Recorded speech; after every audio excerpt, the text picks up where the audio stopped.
Hello viewers, আপনাদের next যে ভিডিওটা আসার কথা সেটা হচ্ছে ফিটের কিভাবে বের করবো। কারণ আমরা কাজ করতে গেলে সবসময় মিস্ত্রিদের সাথে কাজ করতে ফিটে তারা কাজ করে, বেশিরভাগ ফিটেই কাজ করে, মিটার খুব কম করে। মিটার শুধু ইঞ্জিনিয়ার মিটারে বের করাটাই উত্তম। তো ফিটটাও আমাদের জানা দরকার, কিভাবে ফিটে মান বার করে, কিভাবে কনভার্ট করে কি। তা কথা না বেরিয়ে আপনাদের দেখাচ্ছি। ধরেন যে আমি ধরে নিলাম একই জিনিস, ধরেন একশো একশো বর্গ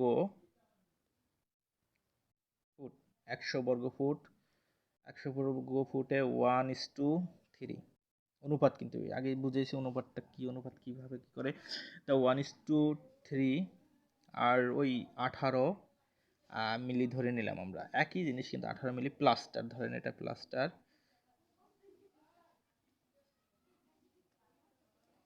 প্লাস্টার আপনার 100 বর্গ ফুট 1:3 আর 18 মিলি কি প্লাস্টার। এই 18 মিলি এই 100 বর্গ ফুটটাকে এখানে কিন্তু বর্গফুট বলতে কি বোঝাতে চাচ্ছি আমি, এখানে বর্গফুট বলতে দৈর্ঘ্য বোঝাতে চাচ্ছি, দৈর্ঘ্য গুণ প্রস্থ। এখানে দৈর্ঘ্য গুণ প্রস্থর একসাথে কিন্তু এখানে দেওয়া। জাস্ট কিন্তু দৈর্ঘ্য আগেরটা আমি দেখছিলাম 5 মিটার দেন 5 ফিট, অথবা 2 ফিট ধরছি। এই দুইটার মান কিন্তু একসাথে, মানে দৈর্ঘ্য গুণ প্রস্থকে বুঝাইতেছে বর্গ ফুট, মানে একসাথে কিন্তু এটা বুঝাইতেছে, কনভার্ট করছি। জাস্ট এটা কিন্তু ঘনতে না, ঘন ফুটে না, কিন্তু জাস্ট এটা কিন্তু পোহর করতেছে, এটা আমাদের খেয়াল করতে হবে। তাই আমরা কি করব এখন, এটাকে আমরা সেই একই প্রসেসিংয়ের মাধ্যমে একটি এককে নেওয়ার চেষ্টা করব, একটি এককে। তা এটা আছে 100 বর্গ ফুট, এটা বর্গফুট, কিন্তু এইখানে আছে কিন্তু এখানে 18 মিলি আছে। এখানে কিন্তু খেয়াল করতে হবে, এটা 18 মিলি আছে। 13 কিন্তু এটা সিএফটিতে পাইছি। এই আমাদের এটা কিন্তু শুষ্ক আয়তনে, সরি এখানে আমাদের শুষ্ক আয়তনে চলে গেছে, এটা শুষ্ক শুষ্ক আয়তন, এটা কিন্তু আমাদের শুষ্ক আয়তনে চলে গেছে। কারণ আমার সবসময় শুষ্ক আয়তন নিতে হবে, না হলে আমাদের মানটা কিন্তু ভিজা আয়তনে ঠিক যাবে, কিন্তু তখন কম লাগবে, কিন্তু তখন আমাদের শর্ট হয়ে যাবে আর কাজ করার সময়। তা 1.5। এখন আমরা ওই একই প্রসেসিং, এখানে আমরা ধরলাম সিমেন্ট বের করে নেব, সিমেন্ট, এই ধরেন সিমেন্ট, এটা সিমেন্ট একই সেই সেম প্রসেসিংয়ে, খালি একটু ডিফারেন্স হবে ফিটের কারণে। এটা কত বের হয়েছে আমাদের 13.5, 13.5। এই অনুপাতটা আমরা ধরে নিই, এখানে অনুপাত আমাদের 1:3, তার মানে 3 আর 1 4 যোগ এই অনুপাতটা সবসময় এখানে আমাদের ভাগ হবে 4, 4 গুণ হবে অনুপাত কত 1, এই গুণ হবে অনুপাত হচ্ছে 1, এই 1 এর সাথে এখন আমাদের মানটা বের হচ্ছে কত দেখি, 13.5 ভাগ 4 গুণ করলে আসতেছে আমাদের 3.375 আসতেছে সিএফটি। এখানে এত সিএফটি আসতেছে। এখন আমাদের এটাকে আমরা সিএফটি লিখে নিই। এখন আমাদের এই সিমেন্টটাকে কিন্তু আমাদের ওই একই প্রসেসিং ব্যাগে নিতে হবে, কারণ আমরা তো জানি না এখানে কতটুক বস্তা, মানে কতটুক সিমেন্টের প্রয়োজন। তাই আমরা এই ইসের ক্ষেত্রে এটা আপনার সিমেন্টে নেওয়ার জন্য 3.375 যেটা বের হয়েছে সেটার সাথে আমরা 0.8 গুণ দেব। 0.8 গুণ দিলে আমাদের সিমেন্ট বের হয়ে যায়, ব্যাগে বের হয়ে যায় কি 3.375 গুণ 0.8 তাহলে হচ্ছে 27। এটাকে আর একটা পদ্ধতি অনেকে বের করে, যেই মানটা বের হয়েছে আমাদের 3.375, একে অনেকেই করে এই 1.25, এটাকে ভাগ দেয়, ভাগ দিলে যে মানটা সে একই মান আসবে, কিন্তু আপনি দেখবেন একই মান। এটাকে যদি আমরা 1.25 দিয়ে আমরা ভাগ দিই এই রেজাল্টটার সাথে 1.25, অথবা এখানে আপনি লিখে দিতে পারেন একবারে মানে বের করার জন্য, অথবা এটাকে এখানে গুণ দিয়ে একবারে বের করতে পারেন আপনি।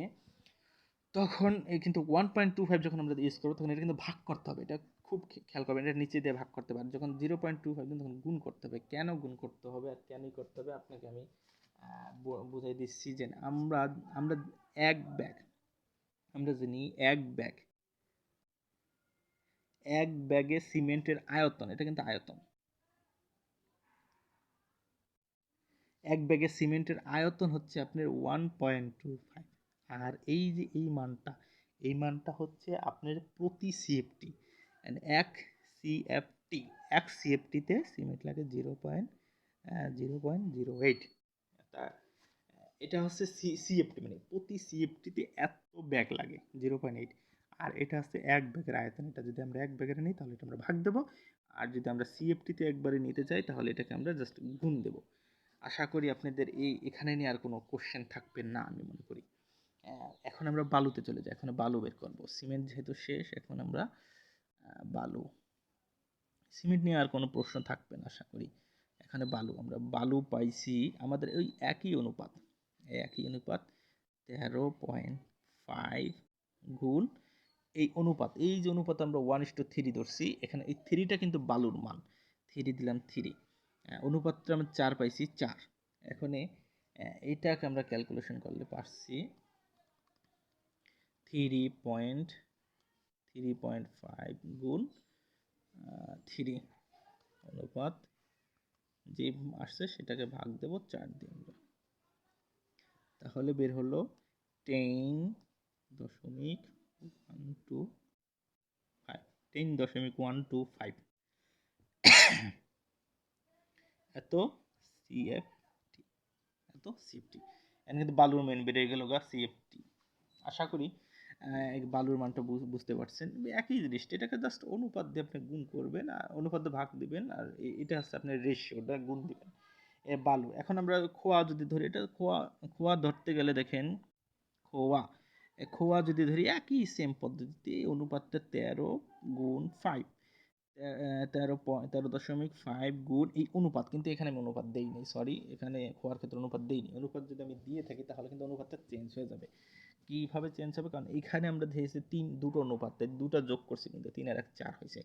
আর খোয়ার অনুপাত যদি আমি আর একটা বাড়াই দিই 4, যেন অনুপাত 4 ধরলাম, তাহলে 1:3:4 যদি ধরি আমি, বা 1:2:4 যদি ধরি, যাই ধরি নাকি আমি, সেই অনুপাতটাকে এখানে যোগ হবে পূর্ণাঙ্গ 4 5 6 7। এখানে 7 হচ্ছে আমাদের, এই 7টা কিন্তু এখানে দিয়ে আমাদের যেটা বের হবে সেটাই খোয়ার মান বের হবে। আশা করি আপনি বুঝতে পারছেন। ধরেন আমি এটা দেখাই দিচ্ছি আর ভালো করে, 13.5, 13.5 গুণ 4, যে মানটা বেরোচ্ছে সেটাকে আমি অনুপাত দিয়ে ভাগ দিচ্ছি 7, তাহলে 7.714 এত সিএফটি। তাহলে 7.5 খোয়ারটা বের হয়ে গেল, এখন আমাদের এত সিএফটি। এখন এইটাকে যদি আমরা দেখি, এই কতটি ইটের প্রয়োজন হবে আমাদের, এই কারণে কতটি ইট দিলে এই মানটা পাওয়া যায়, গুঁড়ো মানে ইট এতটুকু বানাবো আমরা, কয়টা ইটের প্রয়োজন, কতটা নসের প্রয়োজন হবে, সেটা 7.714 গুণ 9। ঠিক আছে, আমরা জানি প্রতি সিএফটি মানে ধরেন প্রতি সিএফটিতে সমস্ত 9টি ইট লাগে, 9টি নস লাগে প্রতি সিএফটিতে 9টি ইট লাগে। তাহলে আমাদের এই যে মানটা বেরোচ্ছে এর সাথে জাস্ট 9 দিয়ে গুণ দিলে আমাদের এখানে লাগতেছে তোমার 69.42 ইকুয়াল ধরলাম আমরা, 70টি ধরলাম, 70টি নস লাগবে। এখানে 70টি নস লাগতেছে আমাদের এই কাজের জন্য। আশা করি ফিটের ক্ষেত্রে আপনারা আর কোনো সমস্যা হবে না। যদিও সমস্যা হয়ে থাকে তাহলে আমি অবশ্যই আমাকে জানাবেন, আমি অবশ্যই আপনাকে এটা সলভ করার চেষ্টা করব।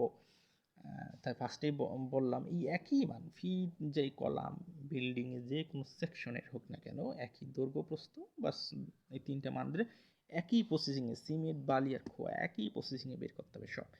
আমি প্রয়োজন হলে আমি এটা এক্সেল শিট করে রেখেছি, সব কয়টার এক্সেল শিট করে রেখেছি।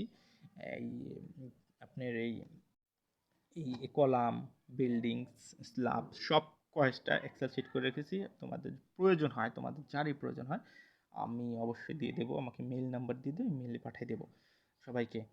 আর অবশ্যই অবশ্যই আমার সব কটা ভিডিও পাওয়ার জন্য আমাকে সাবস্ক্রাইব করে রাখবা, আর লাইক দিবা অবশ্যই ভিডিওটা, যে ভালো লাগে থাকে। আর খারাপ লাগলে তো ব্যাড লাইক দেয় তোমরা অবশ্য।